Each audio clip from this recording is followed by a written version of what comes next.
We're going to talk about babies now, or not babies who become big babies and then teenagers and children in general. Now, the number, is there a number you should have? You see, in Ireland, Isabel, we always looked in things and you thought the English have 2.2 children and the Irish have... 8. Easy. I went to school with people who had 12, siblings, There was... I pitied the mothers. Now I'm a mum, I'm like, crikey, that sounds horrendous. I mean, how many years of your life are you pregnant for if you're 12 children? But you're the 2.2 version, you're 2 children, whereas I have propagated around the country. I have around the country? Around the country. This is a top news story now. Tell me more. I have 4 children.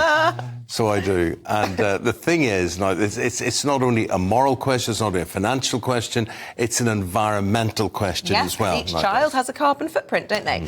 So the number of babies born here last year dropped to the lowest in 2 decades. Yet some are now feeling guilty about having too many children. Many, and you think of the Sussexes, Harry and Meghan, saying that rising global populations are putting a strain on the planet, and the more that 2 children is not good for it. So should you feel quite bad if you do want more than 2 children? Is it selfish? Joining us is parenting coach and mum of 2, Nicole Ratcliffe. Good morning, Nicole. Nicole believes... Yeah, Nicole, you believe we shouldn't feel guilty for having more children. And then a friend of the show, Director of Climate Media Coalition, Donnachadh McCarthy, who says we should try and stick to 2. And you don't have any children, Donnachadh, yourself. And are you happy with that as you enter your dotage now? As you look back at life, are you happy with that? In my 60s, I look at my friends with teenage kids and I go, how do you cope with it? It's absolutely a nightmare. How is the planet coping with it, Donnachadh? Not very well. When my dad was born, there was 1.6 billion people on the planet. When I was born, there was 3. There's now 8, and we're heading towards 11. What does that mean for the rest of nature? What does it mean in the UK if the birth rate is falling here? What does that say about us? It says that women are actually working, and they're looking for a quality of life, and they don't want to spend their lives pregnant. They don't spend 12 years of their lives pregnant. But you asked, what does it mean, Eamon? I just want to draw a circle, if I like.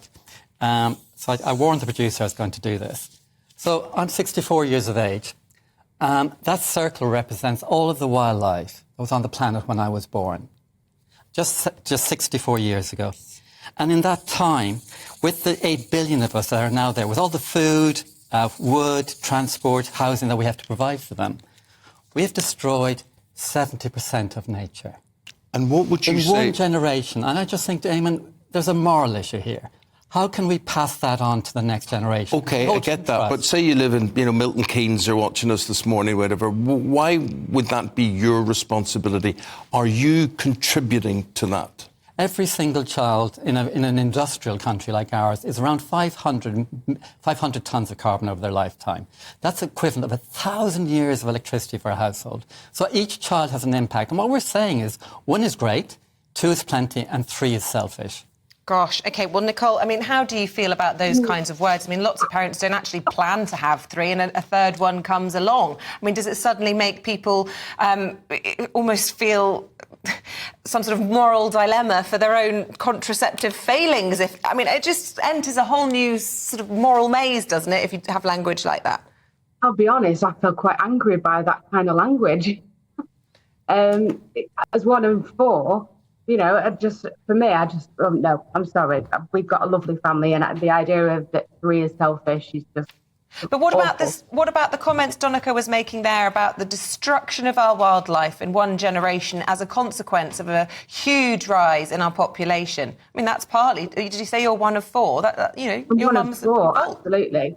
But then actually, if I've got friends that don't have children and their lifestyle is very, very different to our lifestyle. So we have children and we're kind of in the same sort of area. We don't really go on many holidays. We don't really do much.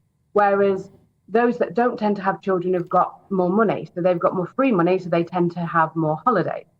And their carbon footprint could be higher in other ways. So I think that's a very, very good point, Nicole. I just want to get Donnachadh's opinion on the point that Nicole's making there. Well, this story came from a family that wrote in the Daily Mail that she's having 3 kids, and she was saying they go to they fly every year to Canada. So every extra child is 2.6 tonnes a flight. So that one child taking one flight for every year will be the equivalent of 10 houses worth of electricity. You turn off everything in a house for 10 years for that one flight for that child. But Donnachadh, just to say, have fewer children doesn't mean that the people who don't have kids aren't committing climate crimes. A lot of people I know that don't have kids have one or more dogs, and the carbon footprint of a dog, for example, is, I believe, worse than a 4x4 Range Rover. Don't be stupid. How high is it? Well, because Donnachadh's probably more equipped to explain that, but I believe it's got a high carbon footprint. One of the problems with large dogs is that they eat a lot of meat, and meat has got very high carbon footprint. Okay. But the point I would like to make is really important, is that we're not advocating compulsory family planning. That's a terrible thing to do. What we are saying is that when women have access to family planning, the human right to family planning, to right to have a work, and right to have an education, what happens is the birth rate falls naturally. And what I think is tragic is the UK government and the US government have cut funds for education and family planning for girls in the developing world. But Donnachadh, we started in the developing world. So we started by saying actually the birth rate's going down in this country. I mean, I just wonder in all of this, Nicole, if you think that there is a risk that people who are trying to go about living as good citizens end up actually at the mercy, perhaps, of what could be seen as eco-zealotry, that this strays into too far, talking about your dogs, your flights, the number of children. It actually just turns people off from the debate altogether. I think it's absolutely awful, because for me, there's something where if somebody says, because I did read this, that people are choosing to not have children, not have that third child, not have children at all because of climate change. And for me, I kind of think, well, actually, that is not somebody that is driven to have children. To have children is something that is inbuilt within us. And if you are somebody that wants to have children, you can't switch that urge off. There's people out there spending every single penny they have got to have a child.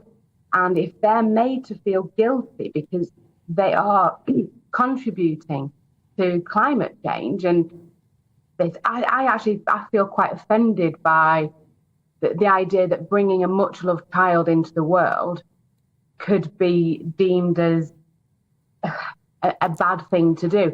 Is there anything, Nicole, is there anything we've touched upon today, or anything that Donnachadh has said that does make you feel more guilty or more reticent about having children? No, but what I will say is the government could do more to actually improve the way that parents are raising their children and what they do to support them. So, and they won't, because they make too much money from the baby industry. So, for example, breastfeeding is totally free, but yet they don't actually do much to support breastfeeding because they get so much money from the formula industry.